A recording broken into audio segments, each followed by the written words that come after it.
வாரத்துல 5 நாளுமே எப்படியோ ஓரளவுக்கு சமைச்சு முடிச்சிருவேன். ஆனா அந்த சாட்டர்டே, சண்டே மட்டும் தான் சமைக்கிறதுக்கு ரொம்ப லேட் பண்ணிடுறேன். இன்னைக்கு காலையில எழுந்ததுமே பிரேக்ஃபாஸ்ட் எதுவுமே சாப்பிடாம டைரக்டா லஞ்ச் செய்ய ஸ்டார்ட் பண்ணிட்டேன். வீட்ல ரொம்ப நாளா தூங்கிட்டு இருந்த காலிஃப்ளவர் வச்சு இன்னைக்கு கோபி மஞ்சூரியனும் மஷ்ரூம் 65ம் பொட்டேட்டோ ரைஸ் தான் செய்ய போறேன். இந்த பொட்டேட்டோ ரைஸ் வந்து சின்ன வயசுல எங்க அம்மா அடிக்கடி செஞ்சு கொடுப்பாங்க. சூப்பராகவே இருக்கும் டேஸ்ட். இதை டைரக்டாவே சாப்பாடோட பிசைஞ்சு சாப்பிட்டுக்கலாம். அப்படி இல்லைன்னா நம்ம ஒன் பாட் ரைஸ் மாதிரி கூட வச்சு சாப்பிடலாம். பொட்டேட்டோ ரைஸ் செய்யறதுக்கு எண்ணெய், கடுகு, வெங்காயம், இஞ்சி பூண்டு பேஸ்ட் போட்டு நல்லா வதக்கினதுக்கப்புறம் ஒரு 4 தக்காளி பழத்தை குட்டி குட்டியாக கட் பண்ணி சேர்த்துக்கிட்டேன்.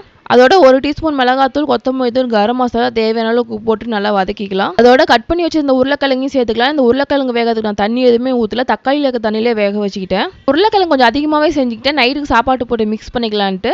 அதனால பாதி உருளைக்கிழங்கு எடுத்து வச்சுக்கிட்டு மீதி இருக்கிற உருளைக்கிழங்குல சாப்பாட்டை போட்டுட்டு ஒரு கைப்பிடி கொத்தமல்லி போட்டு நல்லா மிக்ஸ் பண்ணிக்கிட்டேன். ஆனால் கோபி மஞ்சூரியன் மட்டும் கொஞ்சமாக சொதப்பிட்டேன்னு நினைக்கிறேன். ஒரு மாதிரி ஆயிடுச்சு.